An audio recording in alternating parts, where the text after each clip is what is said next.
He messed with the wrong person. You won't believe what happened. It was the third time Greg had done it that week. Claimed my code, my idea, as his own during the morning stand-up. Project Chimera was riding on my back and he was soaking up all the sun. I took a deep breath, trying to keep the steam from billowing out of my ears. This was my life now. I'm Sarah, a mid-level software engineer at a tech company in Austin. I love my job, the problem-solving, the logical dance of code. But lately, that love was being poisoned by Greg, our new senior manager. Greg was a lot. Loud, confident, bordering on arrogant, and seemingly technically inept. He'd arrived a few months ago, tasked with leading Project Chimera, a major overhaul of our core system. It was critical to the company's future. The problem was, Greg didn't seem to understand the existing system, much less how to improve it, which is where I came in. I'd been working on the Chimera project for months, architecting key components, writing complex algorithms, the kind of stuff that makes the system tick. Greg, he mostly attended meetings, delegated tasks, and took credit for the work that others, mostly me, were doing. As I envisioned, he'd said that morning, gesturing vaguely at the screen displaying the progress of a feature I had painstakingly coded. We're making excellent headway on the user authentication module. My innovative approach, I almost choked on my coffee. David, my closest colleague, saw the look on my face and shot me a sympathetic glance. He knew, everyone knew. Greg was a fraud. Innovative, I muttered under my breath. It was literally the standard OAuth 2 implementation with a few custom tweaks. I'd even left comments in the code clearly outlining the process. The meeting wrapped up and I trudged back to my desk, feeling deflated. It wasn't just about the credit, it was about the disrespect. He was treating me like I was invisible, like my work was simply materializing out of thin air. He's doing it again, isn't he? David asked, rolling his chair over to my desk. Yeah, I said, running a hand through my hair. I don't know how much longer I can take this. David sighed. I know. He practically stole Michael's entire design doc before Michael quit. Remember that? I did. Michael, a senior developer, had been one of the first to clash with Greg. He'd raised concerns about Greg's lack of technical understanding and his constant micromanaging. A few weeks later, Michael was gone, citing personal reasons. Everyone knew the real reason was Greg. What are we going to do? I asked, feeling a knot of anxiety tighten in my stomach. Document, David said firmly. Every single instance. Dates, times, specific examples. Emails, meeting notes, code commit logs. Everything. You need proof. He was right. I couldn't just complain, I needed evidence. So I started a detailed log, meticulously recording every instance of Greg taking credit, undermining me, or just generally being incompetent.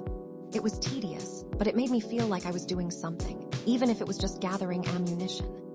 A few days later, Maria, a junior developer who reported directly to Greg, came to my desk looking distraught. Sarah, can I ask you something? She whispered, glancing nervously over her shoulder. Sure, what's up? Greg asked me to implement this new feature for the reporting module, but I don't know, the instructions he gave me don't make any sense. And when I tried to ask him for clarification, he just got annoyed and said I wasn't paying attention. I looked at the code Maria had written. It was a mess, clearly based on flawed instructions. Greg had given her completely wrong advice, setting her up to fail. Let me take a look, I said. I spent the next hour walking Maria through the correct approach, explaining the underlying principles and helping her debug the code. She was incredibly grateful. Thank you so much, Sarah, she said, her eyes shining with relief. I don't know what I would have done without you. Greg would have probably yelled at me again if I hadn't figured it out. That was it. I couldn't just stand by and watch Greg take credit for my work and bully my colleagues. He was actively hindering the project, demoralizing the team, and creating a toxic work environment. I decided to take my concerns to HR. I booked a meeting with Brenda, the HR representative, and prepared to lay out my case. The meeting didn't go well. Brenda listened politely, but she seemed skeptical. She emphasized the importance of teamwork and communication, and suggested that I might be misinterpreting Greg's management style. Greg is new to the company, Sarah, she said, and he's under a lot of pressure to deliver Project Chimera. Maybe you just need to be more understanding and give him a chance to find his footing. I left the meeting feeling defeated. HR wasn't going to help. They were more concerned with protecting the company than addressing Greg's behavior. It was becoming increasingly clear that I was on my own. Then one day, Greg made a small but telling mistake. He was trying to demonstrate a new feature in the development environment, but he accidentally introduced a bug that crashed the entire system. It was a simple error, a typo in a configuration file, but it exposed his lack of technical understanding. I quickly fixed the issue, saving him from further embarrassment, but I could see the annoyance in his eyes. He didn't like being shown up, even indirectly. That's when the idea started to form. If I couldn't beat him through official channels, maybe I could beat him at his own game. A game of subtle sabotage, of carefully orchestrated exposure. It started small. I began adding subtle comments to my code, Easter eggs that wouldn't affect the functionality but would clearly identify me as the author. I also started documenting every decision, every line of code, every contribution I made to the project, backing it up in multiple locations. I knew I needed irrefutable proof. The Project Chimera demo was scheduled for next week. It was the culmination of months of work, a chance for Greg to showcase the project to Mr. Henderson, the CEO, and the executive team. It was also my opportunity. I knew I couldn't directly sabotage the project. That would be unethical and potentially damaging to the company. But I could introduce a subtle flaw, a minor glitch that would expose Greg's incompetence without jeopardizing the overall functionality.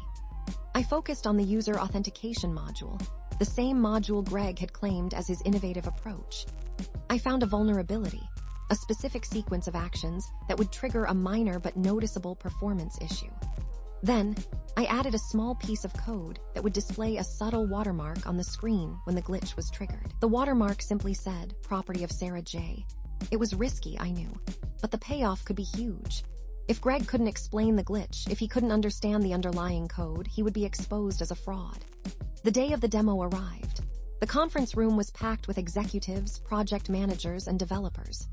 Greg, dressed in an expensive suit, stood confidently at the front of the room, ready to unveil Project Chimera. He started with a high-level overview, talking about the project's goals and the challenges they had overcome. He peppered his presentation with buzzwords and jargon, impressing the non-technical executives with his supposed expertise. Then, he moved on to the live demo.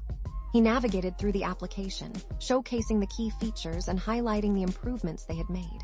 Everything was going smoothly. Too smoothly. I watched, my heart pounding in my chest, as Greg approached the user authentication module. He clicked through the screens, demonstrating the login process and the user profile management features.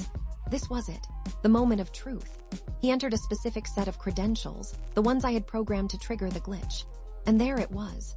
A brief but noticeable pause in the application's performance, followed by the appearance of the watermark in the corner of the screen property of Sarah J. Mr. Henderson, the CEO, noticed it immediately. His brow furrowed and he leaned forward, peering at the screen. "What's that?" he asked, pointing to the watermark. Greg froze, his face paled, and he stammered, "That's just a minor coding error, a temporary glitch. It doesn't affect the functionality of the system." "Coding error," Mr. Henderson repeated, his voice sharp. "What kind of coding error displays a watermark with someone's name on it?" Greg's eyes darted around the room, searching for an answer. He clearly had no idea what was going on. I took a deep breath and stepped forward. "Actually, Mr. Henderson," I said calmly, "that's a piece of code I wrote to track the origin of certain components. It appears when a specific sequence of actions is performed within the user authentication module." I paused, letting my words sink in. It's only apparent because of a recent optimization to the login procedure. I knew Greg had ordered an optimization and didn't understand what was going on when it had adverse effects. Mr. Henderson turned to Greg, his expression unreadable. "Optimization? What optimization are you referring to?" Greg sputtered. "Well, I thought we could improve the performance of the login process by..." He trailed off, clearly unable to articulate the technical details. He was out of his depth. Mr. Henderson turned back to me. "Sarah, can you explain this optimization to me?" I nodded. "Certainly. The original login process was designed with security in mind, prioritizing data integrity over speed. The optimization, however, prioritized speed, which introduced a small vulnerability that triggers the watermark under certain conditions." I explained the technical details in clear, concise language, demonstrating my understanding of the system and implicitly highlighting Greg's lack of it. The room was silent. Everyone was listening intently, hanging on my every word. I could feel Greg's eyes burning into the back of my head. Mr. Henderson nodded slowly. "I see," he said. "So this minor coding error is actually a deliberate piece of code designed to track the origin of a potential vulnerability." "Yes, sir," I replied. "It was a precautionary measure." The demo was effectively over. Mr. Henderson thanked everyone for their time and then pulled Greg aside for a private conversation. The atmosphere in the room was thick with tension. The next few days were a whirlwind. An internal investigation was launched to determine the cause of the glitch and assess the overall health of Project Chimera. David was incredibly supportive, subtly amplifying my explanation of the glitch to other team members, swaying public opinion in my favor. Maria, emboldened by my actions, came forward and told the investigators how Greg had given her incorrect instructions, and then blamed her for the resulting errors. More and more team members came forward with their stories of Greg's incompetence and his habit of taking credit for other people's work. The tide was turning. Finally, the hammer fell. Greg was removed from Project Chimera and reassigned to a less visible role within the company. He wasn't fired, but his reputation was severely damaged. He was a laughingstock, a fraud exposed. I was recognized for my contributions to Project Chimera and praised for my technical expertise. Mr. Henderson personally thanked me for my diligence and for bringing the issue to his attention. Brenda from HR even offered me a lukewarm apology for dismissing my initial concerns, citing new evidence that had come to light. The team dynamics improved significantly. People were more collaborative and supportive, and Greg's toxic influence was gone. The project started moving forward again, and we were finally making real progress. A week later, David and I were grabbing coffee in the break room. So he said, a smile playing on his lips, "How does it feel to be a hero?" I laughed. I wouldn't go that far, but it feels good, really good, to stand up for myself, for the team, and for the quality of our work. "You did the right thing, Sarah," he said, "and you showed everyone that you don't mess with someone who knows their stuff." We clinked our coffee cups together. The future was uncertain, but for the first time in months, I felt optimistic. I had faced down a bully, exposed a fraud, and saved a project from disaster. And I had done it all with a few lines of code and a healthy dose of petty revenge. The subtle watermark might have been the sweetest code I ever wrote.